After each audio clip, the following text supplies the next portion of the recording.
नमस्कार दोस्तों, जौहरी की मूर्खता की कहानी। एक गांव में मेला लगा हुआ था। मेले में मनोरंजन के कई साधनों के अतिरिक्त श्रृंगार, सजावट और दैनिक जीवन में उपयोग में आने वाली वस्तुएं की अनेक दुकानें थीं।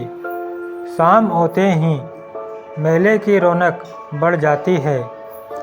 एक शाम रोज की तरह मेला सजा हुआ था। महिला, पुरुष और बच्चे सभी मेले का आनंद उठा रहे थे। दुकानों में अच्छी खासी भीड़ उमड़ी हुई थी। उन्हीं दुकानों में से एक दुकान कांच से निर्मित वस्तुओं की थी, जिसमें कांच के बर्तन और गृह सज्जा की कई वस्तुएं बिक रही थी। अन्य दुकानों की अपेक्षा उस दुकान में लोगों की भीड़ कुछ कम थी। एक जौहरी भी उस दिन मेले में घूम रहा था।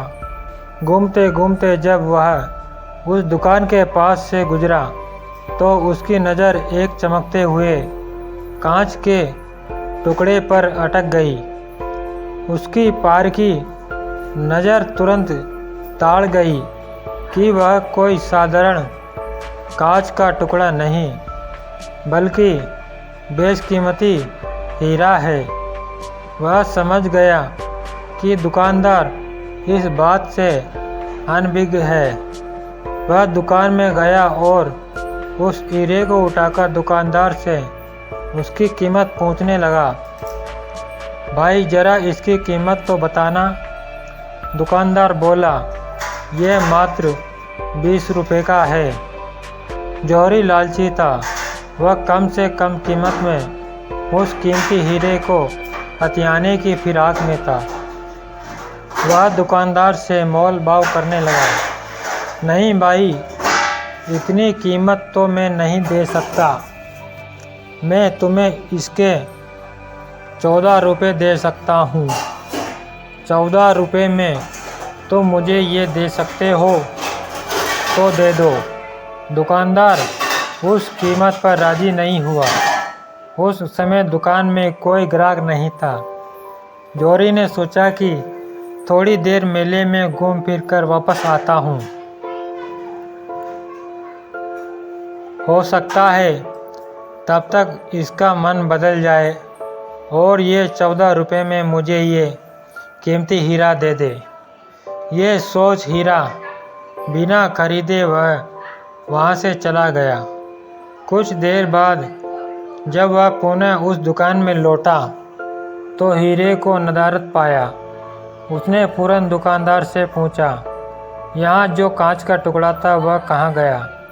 मैंने उसे 24 रुपये में बेच दिया। दुकानदार ने उत्तर दिया। जौहरी ने अपना सिर पीट लिया और बोला, ये तुमने क्या किया?